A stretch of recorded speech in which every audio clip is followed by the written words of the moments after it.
আসসালামু আলাইকুম। আমি ফেরদৌসা ইসলাম কেয়ার মডেল স্কুলের স্কুল অ্যান্ড কলেজের অনলাইন ক্লাস থেকে তোমাদের সবাইকে শুভেচ্ছা ও স্বাগত জানাচ্ছি। আশা করছি প্রত্যেকেই করোনাকালীন সময়ে স্বাস্থ্যবিধি মেনে চলছে এবং প্রত্যেকেই সুস্থ আছে। এই শুভ কামনায় আজকে ক্লাসটি শুরু করছি। তো ঠিক আছে, আজকে আমরা নবম দশম শ্রেণীর ভূগোল ও পরিবেশ বিষয়টি পড়ব। এই সাবজেক্টের 4টা ক্লাস অলরেডি হয়ে গেছে ক্লাস 9-এ, এবং দশম শ্রেণীর জন্য তো একবার আমরা মোটামুটি পুরো বইটি করে ফেলেছি। তো এই 4টা ক্লাস হয়েছে, এর মধ্যে মানে 4র্থ অধ্যায় পর্যন্ত পড়া হয়ে গেছে এবং আজকে 5ম অধ্যায় আমরা শুরু করব। আমরা জানি আমাদের বইয়ের 5ম অধ্যায়টি দশম শ্রেণীতে সংক্ষিপ্ত সিলেবাস শেখানো আছে এবং নবম শ্রেণীতে তো অবশ্যই আছে, আমরা পুরো বই পড়ব। তাহলে আজকে শুরু করছি 5ম অধ্যায় বায়ুমণ্ডল। খুব ইম্পর্ট্যান্ট একটি চ্যাপ্টার বায়ুমণ্ডল। বায়ুমণ্ডল সম্পর্কে যদি আমরা না জানি তাহলে কিন্তু আমরা পৃথিবীর অর্ধেকটা অংশই ধরে নাও যে কিছুই জানলাম না। আমরা গত ক্লাসে ভূ অভ্যন্তরীণ গঠন এবং বাহ্যিক গঠন সম্পর্কে জেনেছি। তার একটি বাহ্যিক গঠনের একটি অংশ হচ্ছে বায়ুমণ্ডল। আমাদের চারদিকে বায়ুর যে স্তরটি রয়েছে তাকে বায়ুমণ্ডল বলা হয়। এই বায়ুমণ্ডলে দুটো উপাদান, বিভিন্ন উপাদান নিয়ে গঠিত। তার মধ্যে সর্বোচ্চ দুটি উপাদান অক্সিজেন এবং নাইট্রোজেন পাওয়া যায়। জানি আমরা আগের বিজ্ঞান বইয়ে বা বিভিন্নভাবে পড়ে জেনেছি যে অক্সিজেন আমাদের কি বেঁচে থাকার জন্য প্রধান উপাদান। কারণ আমরা যখন প্রশ্বাস ছেড়ে দিই তখন যখন কার্বন ডাইঅক্সাইড ছাড়ি এবং নিঃশ্বাসের সময় আমরা অক্সিজেনটা গ্রহণ করি।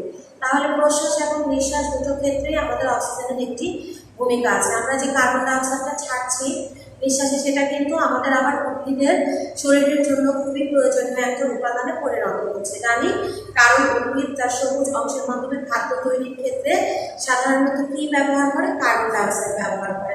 এবং আমরা প্রশ্বাসের মাধ্যমে যে অক্সিজেনটা নিচ্ছি সেটা কিন্তু এই বায়ুমণ্ডলেরই একটা অংশ, বা আমরা আমাদের চারিদিকের বাতাস বা জলীয় বাষ্প থেকে গ্রহণ করে, বাতাস বা বায়ুস্তর থেকে গ্রহণ করে থাকি।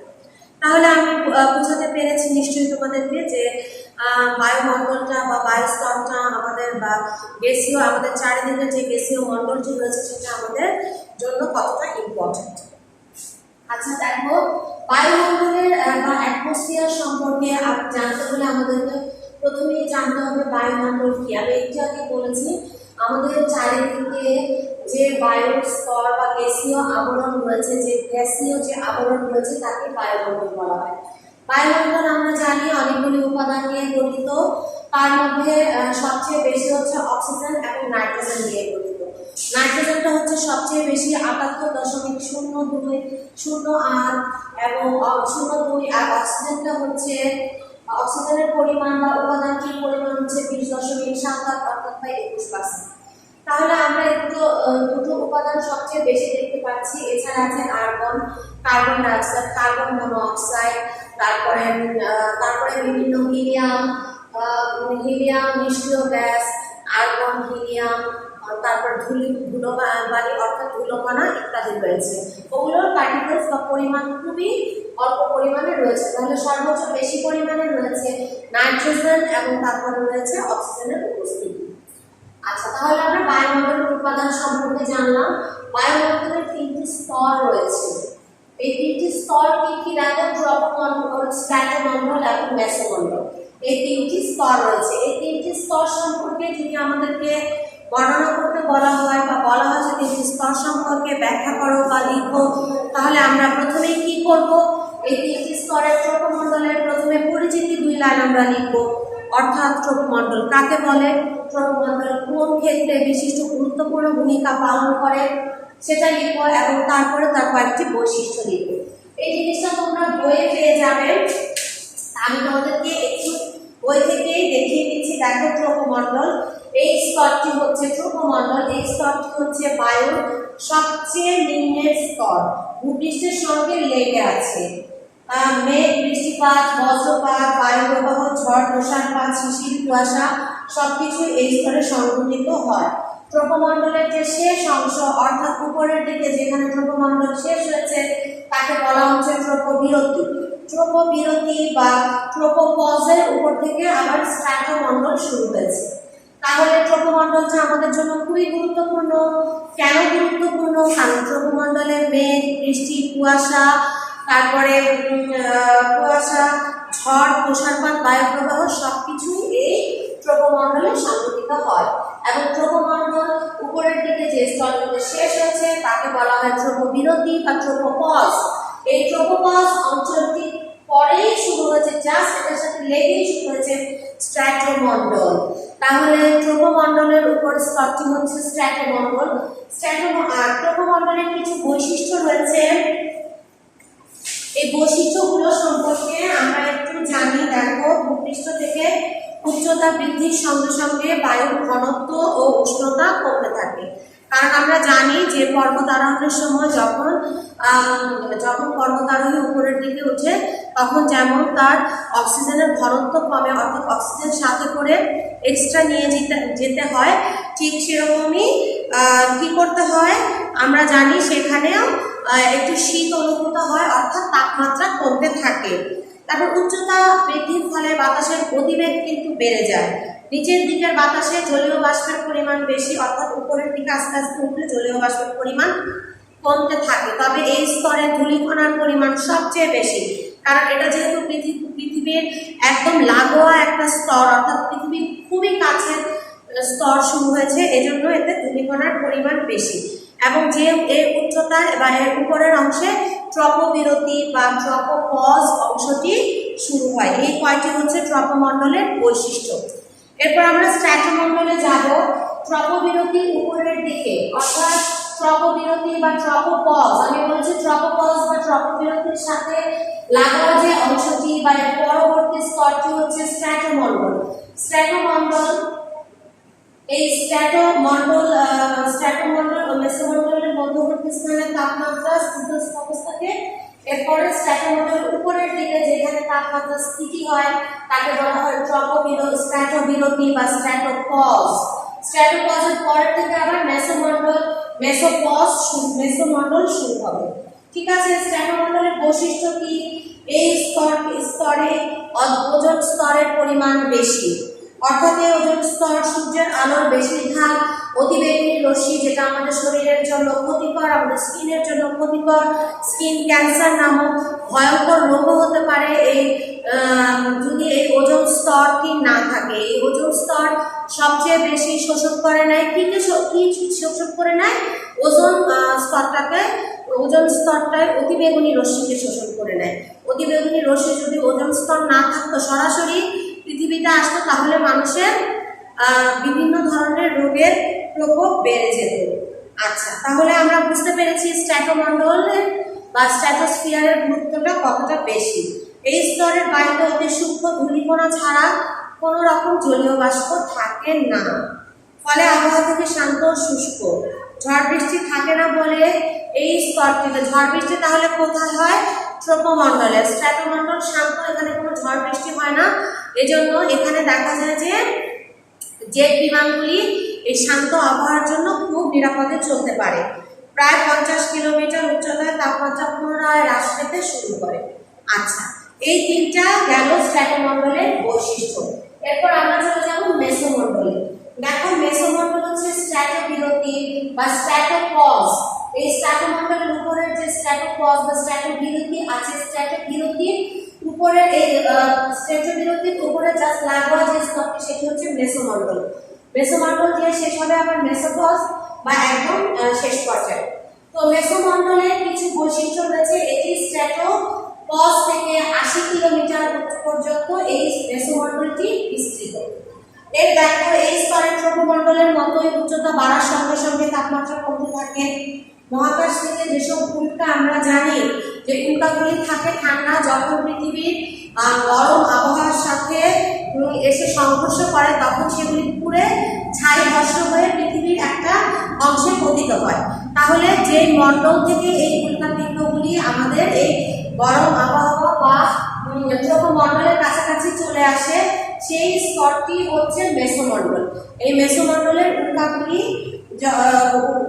ছুটে আসে পৃথিবীর দিকে এবং ট্রপোমণ্ডলে এসে, অর্থাৎ গরম আবহাওয়ার সাথে সংঘর্ষ করে সেগুলি পুড়ে যায় এবং ছাই বর্ষণ হিসেবে পৃথিবীতে বিভিন্ন উল্কার অবনতির পর দেখা গিয়েছে বা প্রমাণ মিলেছে যে পাওয়া যায়।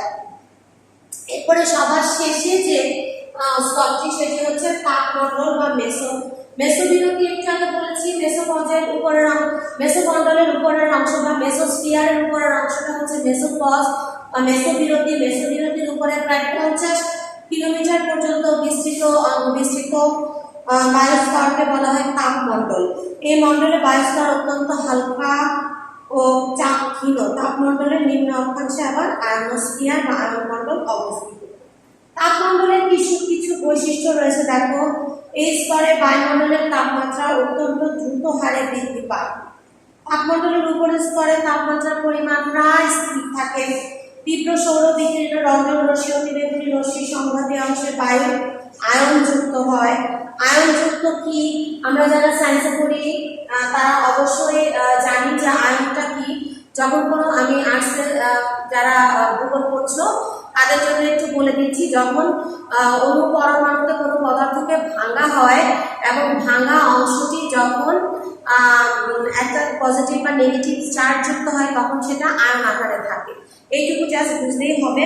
ভূপৃষ্ঠ থেকে পাঠানো বিভিন্ন বেতার তরঙ্গ আয়নমণ্ডলে পুনরায় ভূপৃষ্ঠে ফিরে আসে। ঠিক আছে, বায়ুমণ্ডলের স্তরের যে গুরুত্ব আছে সেটাও আমরা বুঝলাম।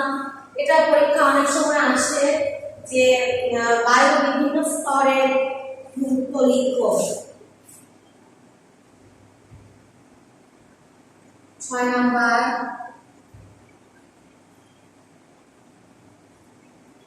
বায়ুমণ্ডলের বিভিন্ন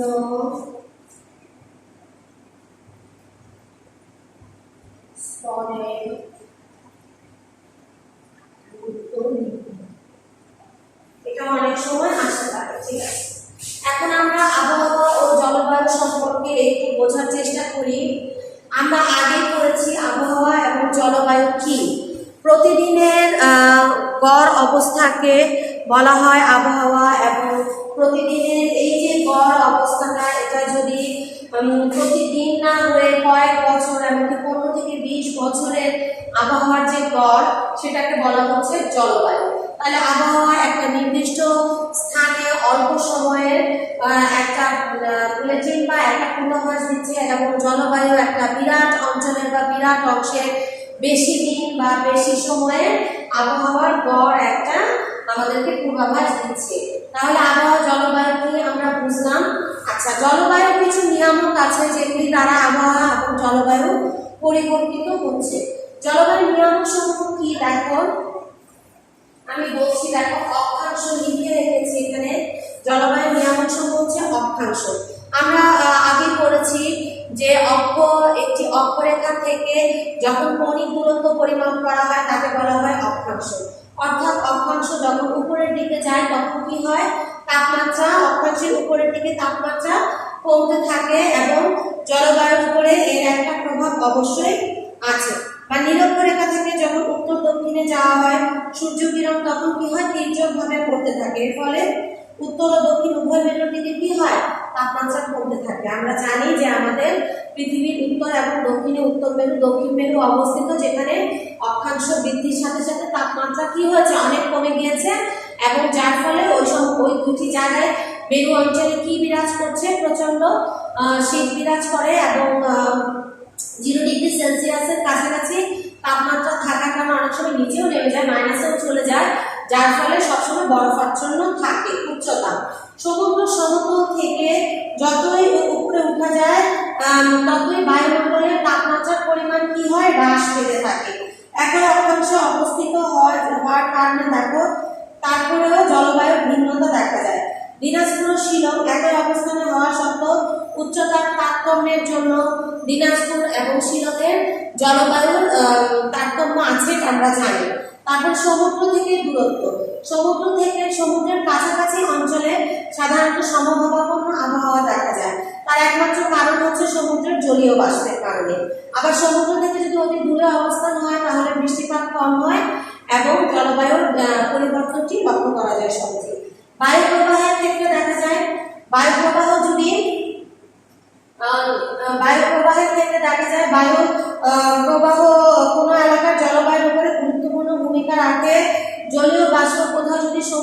থাকে বা নদী পুকুর থাকে, তাহলে সরাসরি যদি সূর্যের আলো পতিত হয় তাহলে সেটা বায়ুটা কি হয়, হালকা পাতলা হয়ে উপরের দিকে ওঠে এবং বায়ু এবং যে অংশটুকু খালি হয়ে যায় সেই অংশটুকুতে বায়ু প্রবাহিত হওয়ার জন্য খুব জোরে বায়ু প্রবাহিত হয় এবং ঝড় ঝঞ্ঝার সৃষ্টি হতে পারে। তারপরে দেখো সমুদ্র স্রোত। অনেক সময় আমরা জানি শীতল সমুদ্র স্রোত হলে যে অঞ্চলের কাছাকাছি যে শীতল সমুদ্র স্রোত প্রবাহিত হয় সেই অঞ্চলে কি হয়, সেই অঞ্চলের আবহাওয়া ঠান্ডা হয়ে থাকে। আবার যখন গরম সমুদ্র স্রোত বা উষ্ণ সমুদ্র স্রোত প্রবাহিত হয় কোনো অঞ্চলের পাশে, তবে সেই অঞ্চলের আবহাওয়া সাধারণত গরম হয়ে থাকে। আবার আমরা বলতে পারি সমুদ্রের কাছাকাছি অঞ্চলগুলোর আবহাওয়া সমভাবাপন্ন বা নাতিশীতোষ্ণ হতে পারে। পর্বতের অবস্থানের কারণে অনেক সময় দেখা যায় যে বাংলাদেশের উত্তরে যদি হিমালয় পর্বতের কথা আমরা চিন্তা করি তাহলে দেখবে হিমালয় পর্বতের প্রতিপাত ঢাল এবং অনুপাত ঢালের একটা ব্যাপার থাকে। যদি প্রতিপাত ঢাল আমাদের দেশের দিকে হয় তবে ওখানে কি হতে পারে, দক্ষিণ পশ্চিম মৌসুমী বায়ু ওদিকে উত্তর পূর্ব মৌসুমী বায়ু হিসেবে পাহাড়ের উপরে বৃষ্টিপাত ঘটায় এবং অনুপাত শুষ্ক থাকে, অর্থাৎ বৃষ্টিপাত হয় না বললেই চলে। মৃত্তিকার গঠনের উপরও জলবায়ু অনেকটা নির্ভরশীল। কিভাবে নির্ভরশীল? মৃত্তিকা অর্থাৎ মাটির গঠন যদি মাটি যদি ঝরঝরে বালুকাময় হয় তাহলে সেই মাটি পানি এবং তাপমাত্রা খুব কম ধরে রাখতে পারে। এজন্য দেখা যায় যে মরুভূমি এলাকায় দিনের বেলায় অনেক বেশি কি হচ্ছে, গরম হয়ে যাচ্ছে আবহাওয়া এবং রাতের বেলা এর উল্টো পুরোপুরি শীতল হয়ে যাচ্ছে, অর্থাৎ তাপ ধরে রাখতে পারছে না। আর এটা হচ্ছে মৃত্তিকার গঠনের কারণ হচ্ছে এবং ভূমির ঢাল। ভূমি যদি অনেক উঁচু হয় তাহলে তাপমাত্রা কম থাকে এবং ভূমি যদি সমুদ্র সমতল থেকে অল্প কিছু মিটার উঁচুতে হয় তাহলে ভূমিতে সমভাবাপন্ন বা নাতিশীতোষ্ণ আবহাওয়া বিরাজ করে বা জলবায়ু বিরাজ করে। তাহলে দেখলাম আমরা মৃত্তিকার গঠন এবং ভূমির ঢালের কারণেও জলবায়ু পরিবর্তন হচ্ছে। এরপরে দেখো বনভূমির অবস্থান। আমরা জানি কোনো এলাকায় যদি বনভূমি থাকে তবে সে সমস্ত এলাকায় ঝড় ঝঞ্ঝা হলে যেরকম বনভূমি আমাদেরকে রক্ষা করে সেরকম গাছপালাগুলি কি ঝড় ঝঞ্ঝা থেকে বাঁচিয়ে দেয় জনপদকে। ঠিক সেভাবে বনভূমির অবস্থানের কারণে যেহেতু গাছপালা থাকে বৃষ্টিপাত অনেক বেশি হয় এবং মাটি সেই বৃষ্টির পানি শুষে নিচ্ছে, জলীয় বাষ্পগুলো ঘনীভূত হয়ে বৃষ্টিপাত হয়। তাছাড়া বনভূমি ঝড় তুফান সাইক্লোনের গতিপথে বাধা হয়ে এর শক্তি কমে দেয়। বনভূমিতে সূর্যালোক মাটিতে পৌঁছতে পারে না, সকল ফলে কি হয়, ওই এলাকার আবহাওয়া বা জলবায়ু তুলনামূলক শীতল হয়। তাহলে আমরা মোটামুটি এই যে পয়েন্টসগুলি দেখলাম সে সম্পর্কে একটু ধারণা পেলাম।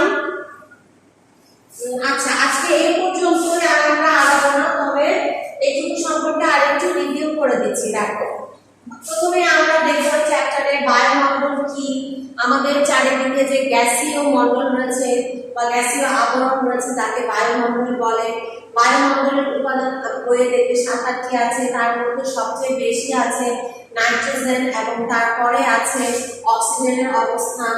তারপরে বায়ুমণ্ডলের 3টি স্তর রয়েছে, ট্রোপোমণ্ডল, স্ট্র্যাটোমণ্ডল এবং মেসোমণ্ডল।